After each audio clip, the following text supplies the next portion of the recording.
ده ما عندكش حاجة خلاص تفطر بها؟ عندك شهريات؟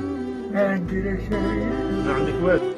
نصوم ونفطر وغيرنا يصوم ولا يدري هل سيفطر. كلنا فقراء إلى الله، ولكن والله نحزن عندما نرى حالات مثل هذه. عائلة فقيرة بالملية يفطرون على الفول المغلي، فعد يا عمر بن الخطاب لترى حالنا.